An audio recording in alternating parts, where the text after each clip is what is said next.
नमस्कार मित्रों, मैं अनामिका पांडे स्वागत करती हूँ आपकी अपने चैनल सरल सुगम संस्कृत में। और हम लोग आज से बाबूराम सक्सेना के व्याकरण परिवेशिका से तृतीय सोपान संज्ञा विचार का अध्ययन करेंगे। तो चलिए हम लोग स्टार्ट करते हैं। आज संज्ञा विचार का प्रथम पाठ वाक्य भाषा का आधार है और शब्द वाक्य का यह पीछे क आए हैं। संस्कृत में शब्द दो प्रकार के होते हैं, एक तो ऐसे जिनका रूप वाक्य के और शब्दों के संबंध में बदलता रहता है, और दूसरे ऐसे जिनका रूप सदा समान ही रहता है।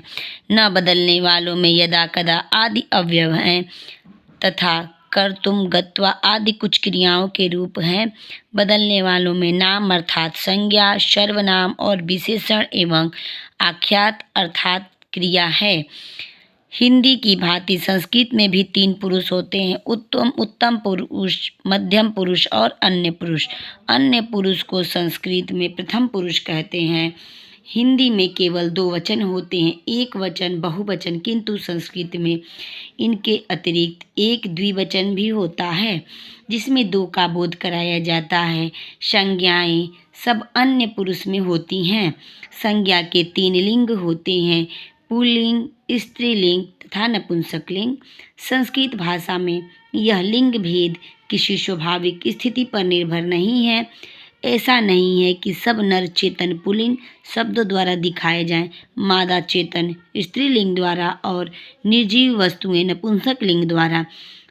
प्रत्युत यह लिंग भेद कृत्रिम है। उदाहरणार्थ, स्त्री का अर्थ बताने के लिए कई शब्द हैं, स्त्री, महिला, गृहिणी, दार आदि। उस पर भी दार शब्द पुल्लिंग है। इसी प्रकार निर्जीव शरीर का बोध कराने के लिए कई शब्द, स्त्री, महिला, गृहिणी, दार आदि, उस पर भी दार शब्द पुल्लिंग है। इस प्रकार निर्जीव शरीर का बोध कराने के लिए कई शब्द हैं जिनके लिंग भिन्न हैं, जिसे तनु स्त्री, देह और शरीर नपुंसक तथा जल के लिए अप स्त्री और जल नपुंसक। कई शब्द ऐसे हैं जिनके रूप एक से अधिक लिंगों में चलते हैं, जैसे गो शब्द पुल्लिंग में बैल का वाचक है और स्त्रीलिंग में गाय का।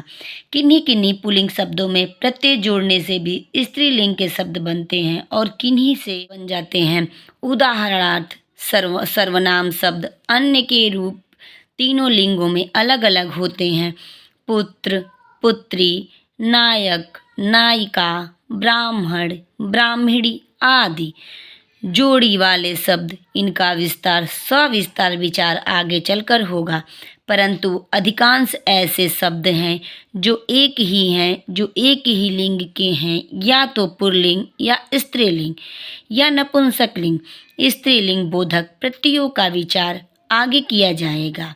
हिंदी में कर्ता कर्म आदि संबंध दिखाने के लिए ने, को, से आदि शब्द संज्ञा के पीछे अथवा सर्वनाम के पीछे जोड़ दिए जाते हैं। जैसे गोविंद ने मारा, गोविंद को मारो, तुमने बिगाड़ा, तुमको डांटा आदि। किंतु संस्कृत में यह संबंध दिखाने के लिए संज्ञा या सर्वनाम आदि का रूप ही बदल देते हैं।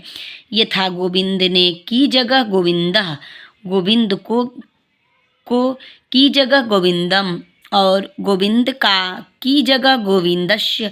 इस प्रकार एक ही शब्द के कई रूप हो जाते हैं। प्रथमा, द्वितीय आदि से लेकर सप्तमी तक 7 विभक्तियां अथवा भाग होती। नोट में नंबर 1 लिखा है, तो इसका सूत्र नीचे दिया हुआ है। अर्थवद धातुर प्रत्यय प्रातिपदिकम। तो चलिए इसका हम लोग अर्थ समझते हैं। जिन शब्दों के आगे ये 7 विभक्तियां जुड़ती हैं उन्हें प्रातिपदिक कहते हैं। ये प्रातिपदिक 2 प्रकार के होते हैं, एक में अर्थवान शब्द जिनका किसी धातु, प्रत्यय, प्रत्यांश से संबंध न हो, तथा दूसरे वे जो कृदंत, तद्धितांत अथवा समस्त हो। इनमें प्रथम प्रकार के अव्युत्पन्न तथा दूसरे प्रकार के व्युत्पन्न प्रातिपदिक कहे जाते हैं। अर्थात इसका अर्थ यह हुआ कि दूसरे सूत्र की तरफ बढ़ते हैं। विभक्तिश्च सुप्तिंग विभक्ति संज्ञौ स्तः। विभिन्न कारकों को प्रकट करने के लिए प्रातिपदिकों में से जो प्रत्यय लगाए या जोड़े जाते हैं उन्हें शुभ कहते हैं। इसी प्रकार विभिन्न काल की क्रियाओं का अर्थ प्रकट करने के लिए धातुओं में जो प्रत्यय जोड़े जाते हैं उन्हें तिंग कहते हैं। इन्हीं सुप और तिंग को विभक्ति कहा जाता है। अर्थात कहने का मतलब तात्पर्य यह है कि वो प्रत्यय जो प्रातिपदिकों के साथ लगाए जाते हैं उन्हें सुप कहते हैं तथा जो प्रत्यय धातु के साथ जोड़े जाते हैं अर्थात क्रिया के साथ जोड़े जाते हैं उन्हें तिंग कहते हैं। तो इन्हीं तुम सुप और तिंग को विभक्ति कहते हैं। तो चलिए अब नेक्स्ट हैं कि शब्द रूप में कौन कौन से प्रत्यय जुड़ते हैं और प्रथमा द्वितीय तृतीय चतुर्थी पंचमी षष्ठी सप्तमी में इसके क्या क्या अर्थ होते हैं। तो प्रथमा में ने, द्वितीया में को, तृतीया में से के द्वारा, चतुर्थी के लिए, पंचमी में से, षष्ठी का की के, सप्तमी से में पै पर। और इसमें जो प्रत्यय जुड़ते हैं एक वचन में, द्विवचन बहुवचन में सु और जस, द्वितीया में अम और सस, तृतीया में टा भ्याम भिस, चतुर्थी में ङे भ्याम भ्यस, पंचमी में ङशी भ्याम भ्यश, षष्ठी में ङश ओश आम, सप्तमी में ङी ओश शुभ। तो चलिए आगे हम लोग पढ़ते हैं और इसका जो सूत्र दिया हुआ है इसका सूत्र होगा संबोधने च। तो संबोधने च का अब अर्थ समझते हैं। संबोधन में भी प्रथमा ही विभक्ति प्रयुक्त होती है। इन विभक्ति सूचक प्रत्ययों को शुभ कहते हैं। इनके जोड़ने की विधि थोड़ी जटिल है। उदाहरणार्थ शु का उ उड़ा दिया जाता अर्थात सु के उ का लोप हो जाता है, यानी उपदेशे अजनुनासिक इत से शु के उ की इत संज्ञा हो जाती है, केवल स रह जाता है। यथा राम शु रामश रामः, यहाँ स को रुत्व से विसर्ग आदेश हो जाता है। कहीं कहीं यह स भी बिल्कुल उड़ा दिया जाता है। यथा विद्या प्लस सु विद्या, टा का ट लोप कर दिया जाता है, का लोप कर दिया जाता है क्योंकि प्रत्यय के आदि में च वर्ग ट वर्ग लुप्त हो जाते हैं। भगवत प्लस टा भगवत, आगवत प्लस आ। कहने का तात्पर्य यह है कि टा का इत संज्ञा होकर चुटू से ट की इत संज्ञा होकर तस्य लोप से लोप हो जाएगा और यहाँ पे अशेष बचेगा, तो यहाँ भगवता रूप बनेगा। किंतु कहीं टा का स्थान इन ले लेता है, यथा नर धन इन नरेण। परंतु यह विधि जटिल होने पर भी इतनी सुव्यवस्थित है कि एक बार समझ लेने पर शब्दों के रूप बनाने में कोई कठिनाई नहीं रह जाती। इन प्रत्ययों को जोड़ने की संक्षिप्त विधि दी जा रही है।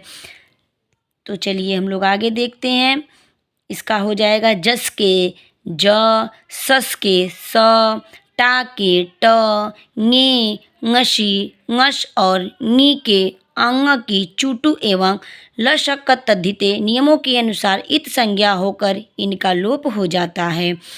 दूसरा, ह्रस्व अकारांत से टा, ङशी और ङश को क्रम से इन आत और श आदेश होते हैं। ख ह्रस्व आकारांत शब्द से भिस के स्थान पर आदेश होता है। इसका सूत्र है, यानी दूसरे का सूत्र है टांग सिंह सामिनात्स्यः और तीसरे का सूत्र है अतो भिस एस। आकारांत शब्द से ङ को य आदेश हो जाता है। यहाँ पे ये सूत्र दे सकते हैं ङेर्यः। अब नेक्स्ट सूत्र की तरफ चलते हैं। तो आज यहीं तक रहने देते हैं और इसके आगे के भाग को कल से देखेंगे। तो वीडियो अगर अच्छी लगे तो चैनल को सब्सक्राइब, वीडियो को लाइक और शेयर ज़रूर करें।